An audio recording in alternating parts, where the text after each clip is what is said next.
Hola, hoy es miércoles 28 de febrero del 2024. Vamos a dar continuidad a este espacio que es creado con la intención de promover la lectura en todas las personas que en algún momento tengan contacto con él.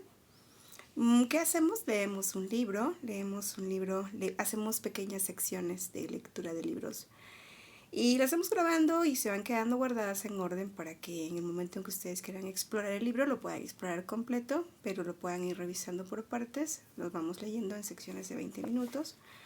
Y de esa forma, pues sin necesidad de leer el libro, de comprar el libro, pues poder explorar en los aprendizajes, las experiencias,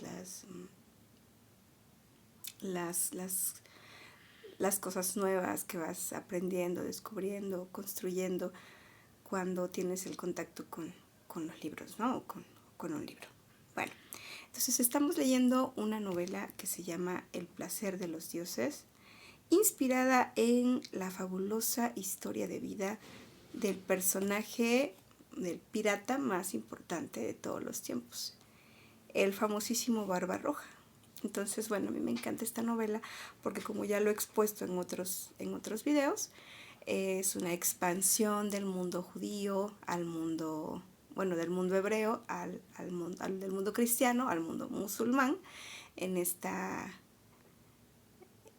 contraste, en esta nueva ventana que nos ofrece un vistazo hacia una realidad que a veces desconocemos y que, por supuesto, si desconocemos, pues no podemos comprender, ¿no? Entonces, para mí este libro es una expansión muy bonita.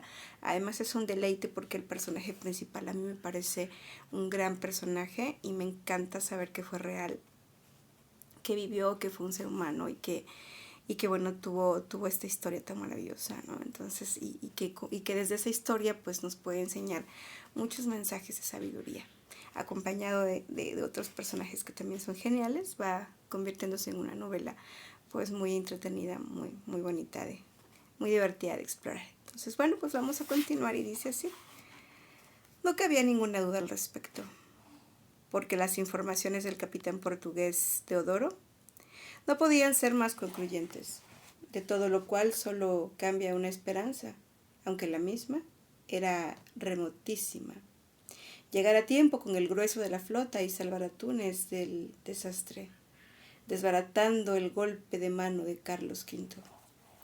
Pero no abriguéis falsas esperanzas, señor, le había dicho Deodoro. Carlos V se preparó con tiempo, con el mayor sigilo para esta gran operación. Concentró sus fuerzas en Mahón, la capital de Minorca, en las Baleares, y allí montó, armó y preparó y tripuló una flota de 200 barcos. ¡200 barcos! La cantidad por sí sola resultaba aplastante. La flota corsaria, ni reuniendo todas sus naves dispersas en Túnez, Argel y la que ahora bogaba a toda velocidad, apenas llegaba a la mitad de esa cifra. Del mismo modo, el número de tropas de Naria, fuerza combativa de 80.000 hombres, es decir, más del doble de todo el ejército corsario. No cabía duda. Carlos V no quería correr riesgo como la derrota sufrida en Argel. Esta había resultado una amarga pero decisiva experiencia que no se repetiría en el futuro.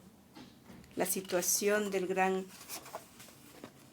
imperio carlovingio demandaba estos y aún mayores sacrificios.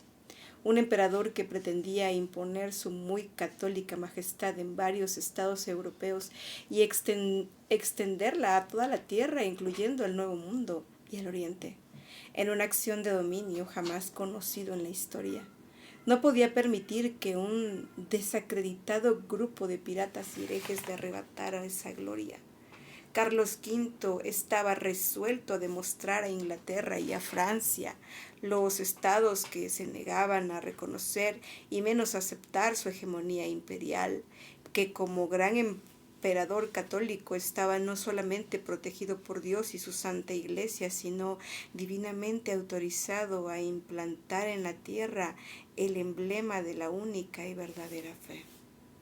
El hecho de que eligiese a Túnez como lugar de desembarco se debía a dos circunstancias. En primer lugar, en Europa había causado malísima impresión la captura de Túnez por los corsarios, lo cual, unido a la toma de la isla de Rodas y el paseo de su flota frente a las costas de Italia y de España, daba un severo mentiz al mentado poderío imperial del descendiente de Isabel la Católica, vulnerando su prestigio de forma lamentable.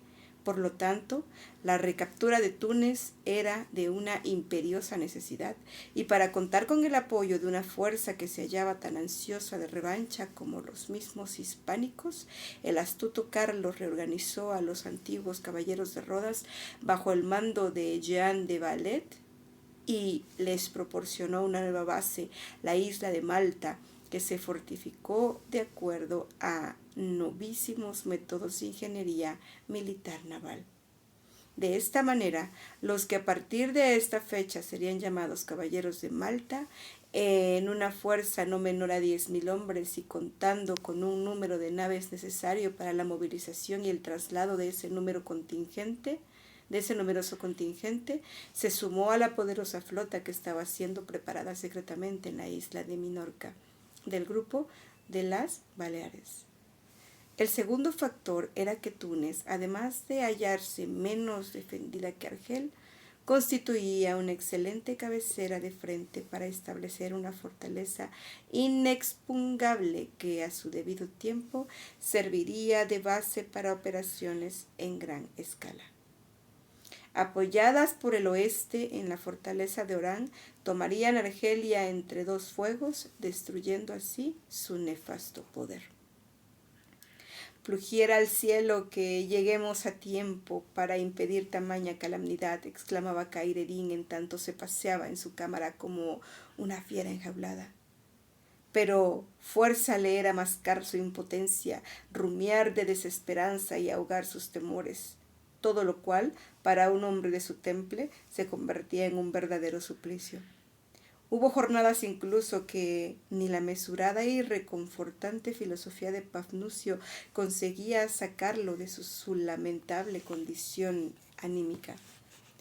Si algo le sucede a Hassan, no me lo perdonaré mientras viva, decía el jefe corsario, apagando el fuego de sus ojos con una repentina inundación de lágrimas que, convertidas en vapor, se proyectaban como un espectro de luz. ¿Por qué le impuse un deber para el cual no estaba aún preparado? Por mi necio orgullo y el olvido de tus sabias enseñanzas, noble Pafnucio, me causan esta cruel tribulación. Lo que haya de ser, será, señaló el monje nestoriano. Debes aceptar esta ley irreversible, señor. En juego no estaban solamente tu voluntad a tu natural orgullo. Las decisiones tampoco corresponden al poderoso emperador Carlos. Ni siquiera el destino de Túnez ni el de los imperios que luchan por la hegemonía mundial tienen responsabilidad o participación en este juego. Cosas habrán de suceder, sin duda que, de un modo u otro, influirán en el futuro de estos pueblos y aún del mundo. Por todo ello resulta vano y aún presuntuoso suponer que el grano de arena da fisonomía a la montaña. Kheireddin se quedó mirando a Pafnucio, como si en verdad hubiera oído hablar al destino personificado. Pocos son los seres que, aprendiendo a reconocer la belleza que encierran las cosas simples de la vida, le dan el valor que ellas tienen y de este modo, en su posesión, se sienten y son realmente dichosos. Hassan Agha, el joven bey de Túnez, era uno de esos seres privilegiados, porque no siendo ambicioso de poder, fama o riqueza, recibía todo lo que la fortuna le brindaba con sincero regocijo, pero nada más. Mayor satisfacción hallaba en pasar algunas horas al término de cada jornada con los seres queridos, su amada Janina y las pequeñas gemelas. A veces se quedaba horas enteras contemplando un objeto precioso de arte, un cuadro, un tapiz, una escultura. Esta última expresión de la inquietud artística lo subyugaba a tal punto que hubiera dado con placer todos sus bienes mundanos a cambio de ese maravilloso don artístico, puesto que poseía esa rara cualidad de reconocer la belleza que encierran las cosas feas. Ciertamente hubiera sido un buen pintor o un buen escultor. Así lo daba a entender con su singular inclinación a encerrarse con su pequeña familia en una de las cámaras privadas, y en tanto las niñas pronto tendrían 2 años, jugaban y Janina se ocupaba en bordar. Hassan tomaba un carboncillo y un trozo de pergamino y daba rienda suelta a su inclinación artística. Aquella noche, señalada con rojo en el calendario de su existencia, el joven bey se encontraba, como era ya costumbre en su nueva existencia de gobernante, en íntimo recogimiento con los suyos, riendo con las travesuras de las niñas y contemplando la serena belleza de Janina, que en el recogimiento del hogar le hacía la merced de quitarse el velo. De pronto, el lejano pero reconocible estampido de un cañón conmovió la plácida quietud hogareña. Las 2 niñas miraron a su madre con asombro pintado en sus ojos azules y prontas a correr a su regazo si había peligro. Pero Janina estaba demasiado alarmada para prestar atención a ese simple hecho. Miraba a su esposo procurando reconocer en sus expresiones antes que en la palabra el origen y la naturaleza de aquel ruido. «El cañón del cabo Bona», exclamó sordamente el bey, «es la señal». No había terminado de decirlo cuando la puerta de la cámara se abrió impetuosamente y apareció Ismail, el joven capitán de su guardia. «Señor». «Sí, ya lo oí», interrumpió Hassan haciendo una expresiva señal hacia los suyos. «Veamos qué sucede». Y salió procediendo al alarmado Ismail. Las cosas no eran para menos. Según pudo enterarse el bey, en la línea del horizonte los vigías apostados en los torreones del palacio habían alcanzado a ver una extensa formación de barcos. El cañonazo del fuerte del cabo Bona anoticiaba que esos barcos no eran argenios. Un segundo cañonazo advertía que las maniobras eran sospechosas, y una tercera, en fin, sería la señal de peligro. Encaramado en la atalaya de uno de los torreones del palacio y provisto de un potente catalejo, Hassan logró distinguir la peculiar línea de barcos que no usaban velas latinas, como las naves corsarias, sino cuadradas. No cabía duda, eran naves españolas, y sus propósitos no debían ser de paz. En consecuencia, el joven bey no esperó a oír el segundo y tercer cañonazo, demostrando la pasta de la que provenía, inmediatamente tomó las medidas del caso. Convocó a urgente reunión de sus ayudantes e hizo tocar el alarma. Esto último como demanda de asistencia armada del pueblo, pues los objetivos militares podían no bastar ante una seria emergencia, ya que eran numerosos los puntos vitales de defensa. Luego se tomó la medida de seguridad para evitar daños a la población civil. Experiencias anteriores demostraban que en caso de cañoneo los que más sufrían eran los no combatientes.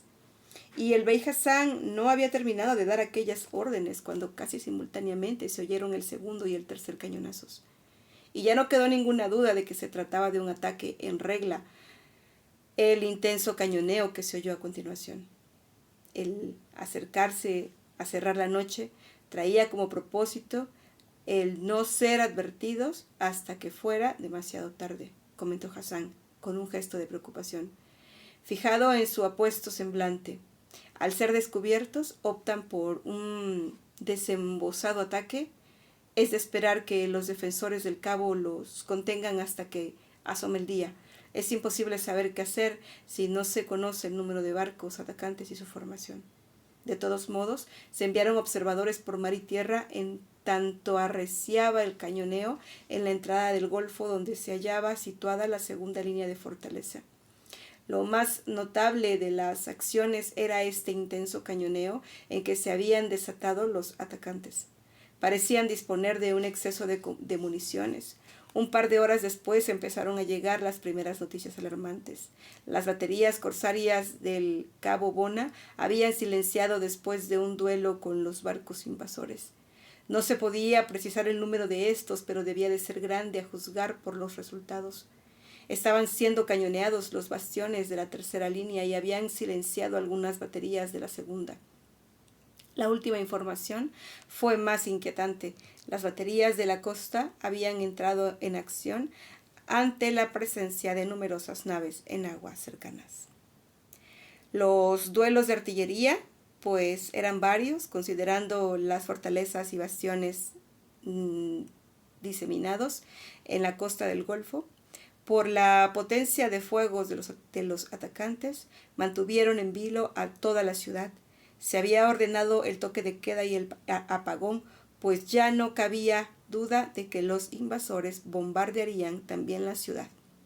Alguna preocupación provocó la abierta actitud de desafío de los cautivos custodiados en los baños. El cañoneo cada vez más intenso y cercano y la disminución del número de guardias había hecho suponer a los prisioneros que se estaba desarrollando una seria batalla por la captura de Túnez. Y puesto que las fuerzas atacantes no podían ser otras que las de Carlos V, la esperanza de una pronta liberación los había impulsado a desacatarse y a promover desórdenes para provocar una fuga en masa. En los baños de Túnez eran varios, se calculaba de 8 a 10.000 los prisioneros. En la sala de deliberaciones del palacio la actividad era intensa. Hassan se hallaba permanentemente rodeado de ayudantes, colaboradores y consejeros. Los emisarios y heraldos entraban y salían precipitadamente. Finalmente el joven bey creyó de su deber referirse a la gravedad de la situación, pues los partes que se recibían de todos los sectores eran concluyentes. Estaban siendo atacados por una flota que superaba en mucho los 100 barcos.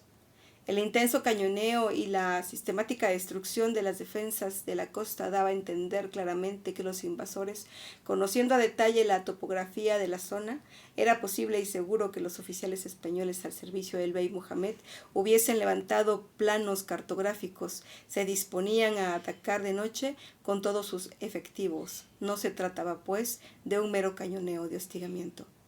Por lo tanto, si he mantenido inmóvil a nuestros barcos, ha sido para evitar su fácil destrucción ante fuerzas muy superiores, declaró el joven bey.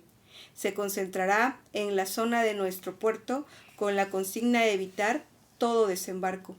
Pero como éste puede producirse de todos modos, al favor de la noche, lo que podría provocar la confusión y aún el pánico de la población, debe darse la voz de alarma y retirada general. Debemos dar el ejemplo desocupando el palacio. En caso de invasión sería inútil una tardía resistencia aquí. Lo que debemos evitar es el desembarco. He ordenado que nuestros cañones sean trasladados a la costa. Soy de parecer, amigos míos, que nos armemos y nos dispongamos a luchar personalmente por la libertad de Túnez. Los heraldos y oficiales de enlace entraban y salían trayendo noticias cada vez más alarmantes. El ruido del cañoneo resultaba por momentos ensordecedor. La proximidad de los barcos enemigos ya no era un peligro imaginario. A pesar de lo cual y a pesar de la orden de evacuación, la gente se obstinaba en no abandonar sus casas y sus bienes. Muchos por egoísmo, otros por una falsa esperanza de que las cosas no podían ir tan lejos como para perder los bienes acumulados con tanto sacrificio y con ellos la vida. Vamos a dejar la lectura de hoy hasta acá. Qué interesante lo que sucede. Todas las reflexiones que hay en cada rincón de esta novela. Vamos a ver qué sucede con este capítulo de la historia. Les comparto que estoy leyendo también este fabuloso libro que les recomiendo mucho. Es un regalo que yo recibí en el año del año 2007, ya hace muchísimos años. un regalo muy especial, uno de los primeros libros que como tal despertó en mí el deseo de estar siempre en contacto con un libro. Yo siempre he creído que los libros son excelentes consejeros y que en momentos difíciles de la vida uno siempre encuentra luz en las páginas de un libro. Como es bien sabido, no es una obligación leer, no es tampoco la única forma, pero sí es una opción que nos ofrece pues un rincón de buenos consejos, un rincón de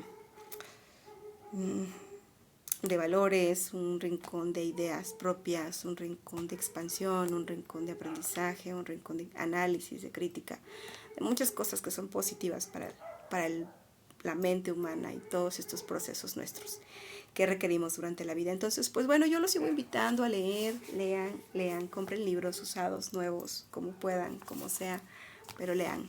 Y bueno, si gustan, pues también pueden aprovechar este espacio. Pueden ir escuchando un libro día a día, cuando tengan un espacio, con unos audífonos puestos antes de dormir. Y bueno, pues ir así explorando poco a poco y de esa forma, y que el mundo de los libros nos vaya trayendo. Esto para todos los que así lo deseen. Saludos y hasta la próxima.